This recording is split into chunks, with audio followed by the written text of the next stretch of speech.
Hello everyone, welcome back to my channel. Thank you so much for watching. My name is Dr. Ritu Dayma. Sorry everyone, काफ़ी दिन से कोई भी नया video मैं post नहीं कर पाई और इसके लिए बहुत बहुत सॉरी कहना चाहती हूँ।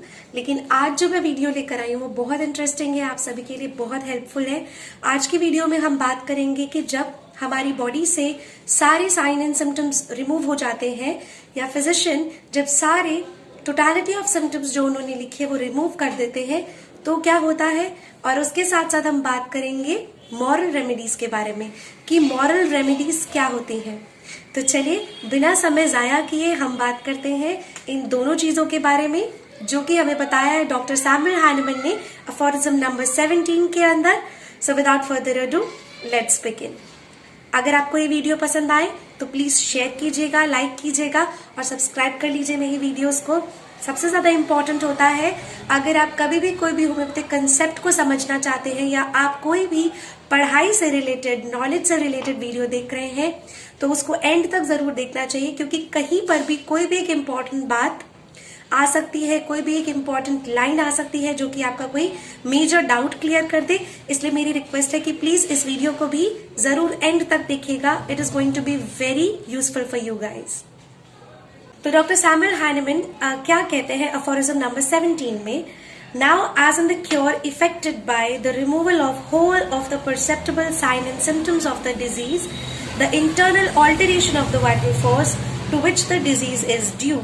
अब हम अपने पुराने बहुत सारे अफोरिज्म्स में काफी दिन से यही समझ रहे हैं कि वाइटल फोर्स कैसे अफेक्ट होता है, एक डिजीज कैसे होता है, वाइटल फोर्स का ऑल्टरेशन क्या है और टोटलिटी ऑफ सिम्टम्स क्या है। ये हम ऑलमोस्ट सब कुछ जान चुके हैं। अगर आपने वो वीडियोस नहीं देखे हैं तो प्लीज मेरा प्लेलिस्ट चेक कर लीजिएगा। उस ऑर्गेनॉन ऑफ मेडिसिन नाम से मेरा एक प्लेलिस्ट है मेरे चैनल पर, आप उसको जाकर चेकआउट कर सकते हैं। वहां आपको अभी तक के जितने भी अफोरिज्म्स हमने डिस्कस किए हैं वो सारे वहां मिल जाएंगे। So please go and check that's very important. तो उसी पे हमें ये समझ आ गया था कि क्योर जब होता है तो इसका मतलब कि सारे सिम्टम्स रिमूव हुए हैं। यहाँ पर वही सेम चीज है कि जब क्योर है तो क्योर कैसे हुआ।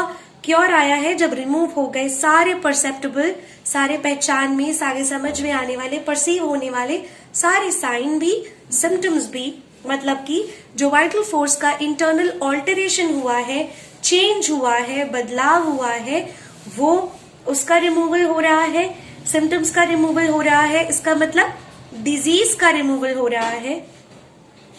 तो जब ये सभी चीजें, होल ऑफ द डिजीज जब रिमूव हो गया तो आगे क्या कहते हैं, is at the same time remove, ये सभी चीजें एक साथ साथ रिमूव हो गई हैं। It follow that physician has only to remove the whole of the symptoms in order. तो इससे क्या समझ आता है कि फिजिशियन को सिर्फ और सिर्फ क्या करना है, किस चीज पर मेहनत करनी है, उन्हें सिर्फ और सिर्फ होल ऑफ द सिम्टम्स, सारे के सारे सिम्टम्स को रिमूव करना है एक ऑर्डर में, सेम समय पर, to abrogate and annihilate the internal change, ताकि जो इंटरनल चेंजेस हैं वो एब्रोगेट हो सके, वो धीरे धीरे डिस्ट्रॉय हो सके, वो बाहर जा सके, ग्रेजुअली एनिहिलेट हो सके, कंप्लीटली नष्ट हो सके। वो इंटरनल चेंजेस को खत्म करना है। दैट इज टू से, इसका मतलब क्या है, किसको खत्म करना है, क्या चेंजेस को ठीक करना है। ऑफकोर्स वाइटल फोर्स के जो मॉर्बिड चेंजेस है, तो वाइटल फोर्स जब मॉर्बिडली, अबनॉर्मली अफेक्टेड होती है तो वो, सो यहाँ पर भी यही लिखा है, morbid derangement of the vital force, consequently the totality of the disease. इसका मतलब जो टोटलिटी ऑफ डिजीज है वो खत्म होनी है, बेसिकली द डिजीज इटसेल्फ। तो टोटलिटी ऑफ सिम्टम्स को जब हटाया तो डिजीज अपने आप हट गया। डिजीज अपने आप हट गया तो वाइटल फोर्स का जो मॉर्बिड डिअरेंजमेंट है वो अपने आप ही ठीक हो जाएगा, वाइटल फोर्स हेल्दी हो जाएगा, इंटीग्रेट हो जाएगा। But when the disease is annihilated, जब डिजीज इनहिलेट हो गया, नष्ट हो गया, हेल्थ इज रिस्टोर्ड, तो स्वास्थ्य अपने आप आ जाएगा। And this is the highest, the sole aim of the physician who knows the true object of his mission. तो यही एक सोल एम है हर एक फिजिशियन का, उसका हाईएस्ट एम्बिशन है। फर्स्ट अफोरिज्म में हमने इसी से रिलेटेड पढ़ा था कि सोल एम क्या होता है एक फिजिशियन का। आज हम फिर वही बात कर रहे हैं कि एक फिजिशियन का हाईएस्ट मिशन क्या होता है, कि वो ये जाने कि उसको करना क्या है, उसको एक पेशेंट में ठीक क्या करना है, which consist not only in learned sounding prating but in giving aid to the sick. तो जो ठीक करना है, रिमूव करना है, ये सिर्फ फिजिशियन की बातों से या उनकी लर्न्ड साउंडिंग, मतलब कि बहुत ज्ञानी साउंड कर रहे हैं बातों से, बक बक से, it's like prating, but in giving the aid to the sick individual, आप उसका इलाज कर रहे हैं।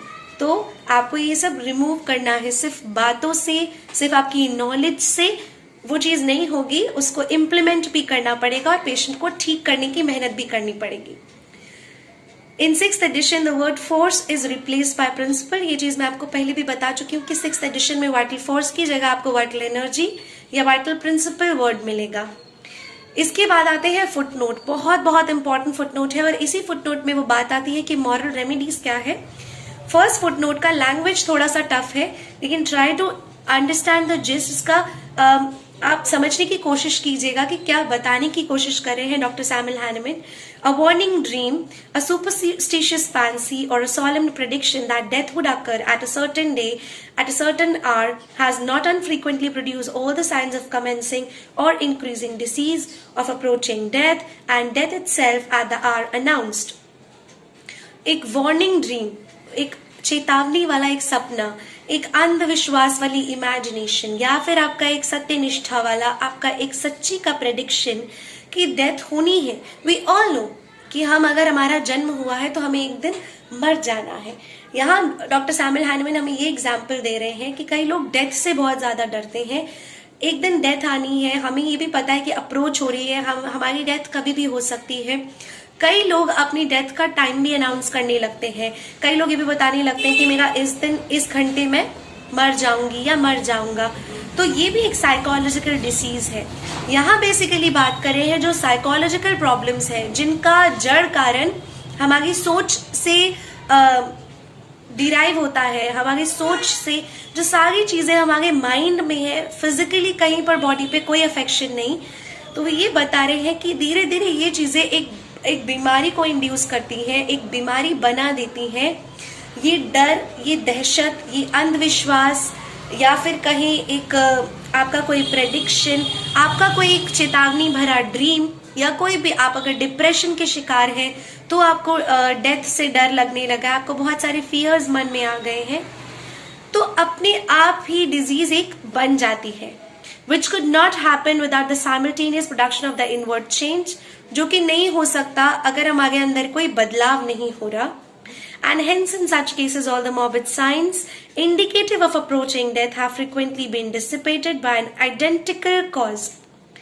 तो इस तरह से इस तरह के केसेस में जो जितने भी morbid sign आपको नजर आ रहे हैं, जो आप पेशेंट में नोटिस कर रहे हैं, उनकी जो बातें हैं, उनका जो व्यवहार है, जो कि उनके अप्रोचिंग डेथ की तरफ इंडिकेट कर रहा है, ये सभी चीजें धीरे धीरे डिसिपेट की जा सकती हैं, ग्रेजुअली वैनिश की जा सकती हैं। कैसे करेंगे? ग्रेजुअली वैनिश की जा सकती हैं जब कॉज भी आइडेंटिकल हो। मतलब जब आपको नजर आ रहा है पेशेंट के ऊपर इस तरह का उसका साइकोलॉजिकल इन्फ्लुएंस है, तो उसको ठीक करने का भी जो मेथड होगा वो भी बिल्कुल आइडेंटिकल। दो तरह से मॉरल रेमेडीज काम करती हैं, आइडेंटिकल भी हो सकती है, दैट मीन्स सिमिलर्स भी, और ऑपोजिट भी। अभी मैं आपको बताती हूँ कैसे होगा। तो आइडेंटिकल कॉज होगा बाय सम कनिंग डिसेप्शन, या फिर आपकी चतुराई से, आपकी चालाकी से आप किस तरह से एक चीज को छिपा पाते हैं, आप सच को छिपा देते हैं, आपकी जो आप इस तरह से बातें करते हैं पेशेंट के आगे कि आप उसको कन्विंस कर देते हैं, आप उसका बिलीफ सिस्टम चेंज कर देते हैं, और इस तरह के बिलीफ को आप उसकी जब चेंज कर देते हैं, उसकी आपकी बातें पेशेंट पर ओवर पावर हो जाती हैं। आप जिस तरह से वो जिस चीज को सच मान रहा है पेशेंट, वो जो सोच रहा है, उसके विचारों को बदल देते हैं। वो बेसिकली हेल्थ को रिस्टोर करता है, और वही मॉरल रेमेडीज है। शब्द में ही अपने आप पता चलता है मॉरल मतलब कि कोई ऐसी चीज जो कि इंसान के को मॉरली सपोर्ट करे। बहुत बार ऐसा होता है दैट पेशेंट्स कम एंड से आपने ये चीज जरूर सुनी होगी कि बहुत लोग ऐसे बोलते हैं कि आधी बीमारी तो डॉक्टर के बात करने के तरीके से चली जाती है। दैट मीन्स जब डॉक्टर आपसे बात करते हैं, आपसे मिलते हैं, आपका केस जिस तरह से लेते हैं, तो आप आधे तो वहीं पर ठीक हो जाते हैं, आधा जो काम होता है दवाइयां कर देते हैं। बस यही चीज मॉरल रेमेडीज की तरफ है कि अगर पेशेंट को कोई साइकोलॉजिकल प्रॉब्लम है, या वो किसी डर से, या फिर वो किसी तरह की साइकोलॉजिकल डिप्रेशन से, किसी थॉट से, फियर से, एंगर से बहुत ज्यादा परेशान है, इंफीरियोरिटी कॉम्प्लेक्स से परेशान है, कोई डिल्यूजन है, कोई हालुसिनेशंस है, तो अलोंग विद द मेडिसिन आपका बोलना, आपकी काउंसलिंग, आप जिस तरह से आपकी बातों से उसके सच को आप छुपा देते हैं और अपनी बातों से उन्हें इन्फ्लुएंस करके समझा पाते हैं, तो आप ये चीज नोटिस करेंगे कि पेशेंट नेक्स्ट टाइम आपको अपनी अंदर बहुत सारे चेंजेस बताते हैं और ये भी बताते हैं कि आपकी बातों से उन्हें बहुत मोटिवेशन मिला, उनका कोई डर खत्म हो गया, या उन्होंने आपकी बात को समझा, उन्होंने आपके सच को पहचाना और फिर उनके अंदर जो चेंजेस आने लगे उससे उनकी हेल्थ रिस्टोर हो रही है। This is basically moral remedy of the internal external morbid change that threaten death. Now let's talk about the second footnote of aphorism number 17। ये फुटनोट बहुत अच्छा है, बहुत समझने वाला है, और कुछ एक क्वेश्चंस हैं जो मुझे कमेंट बॉक्स में आए थे, उनका आंसर मैं अभी नहीं कर रही हूँ, वो नेक्स्ट वीडियो में जरूर दे दूंगी उनका आंसर, लेकिन शायद इस फुटनोट से उनको कुछ चीजें क्लियर हो। उनका नाम भी मैं आपको नेक्स्ट वीडियो में बताऊंगी जिन्होंने ये क्वेश्चन पूछा था। नाउ व्हाट डज इट से? इट इज ओनली दस that God, the preserver of mankind, could reveal his wisdom and goodness in reference to the cure of the disease to which man is liable here below, by showing to the physician what he had to remove in diseases in order to annihilate them and thus re-establish health। तो ये सिर्फ और सिर्फ परमात्मा हो सकते हैं, God हो सकते हैं। प्रिजर्वर ऑफ मैनकाइंड कहा जा रहा है। गॉड कौन है? प्रिजर्वर ऑफ मैनकाइंड, संरक्षण करता है मानवता के। कुड रिवील हिज विजडम, अपनी बुद्धिमत्ता वो अब ऐसे शो करते हैं, अपनी अच्छाई वो इस तरह से शो करते हैं, वो हमें मदद करते हैं कि किस तरह से एक बीमार व्यक्ति में हमें क्या क्या चीजें ठीक करनी है, उसे किस तरह से क्योर करना है, और उसकी किस तरह से सारे के सारे साइन एंड सिम्टम्स को नष्ट करके हमें उसकी हेल्थ को रीएस्टैब्लिश करना है। But what would we think of his wisdom and goodness if he had shrouded in mysterious obscurity that what was to be cured in disease and shut it up in the hidden interior, and thus rendered it impossible for man to know the malady accurately, consequently impossible for him to cure। लेकिन तब क्या, जब उसकी इस अच्छाई को, उसकी दी हुई इस बुद्धिमत्ता को हमने छुपा दिया, बहुत सारी अजीब, बहुत सारी मिस्टीरियस अंधकारों में हमने उसे छुपा दिया, और फिर हम वो भी नहीं देख पाए कि एक हिडन इंटीरियर में, एक इंडिविजुअल के हिडन इंटीरियर में क्या चीज जड़ कारण है बीमारी का।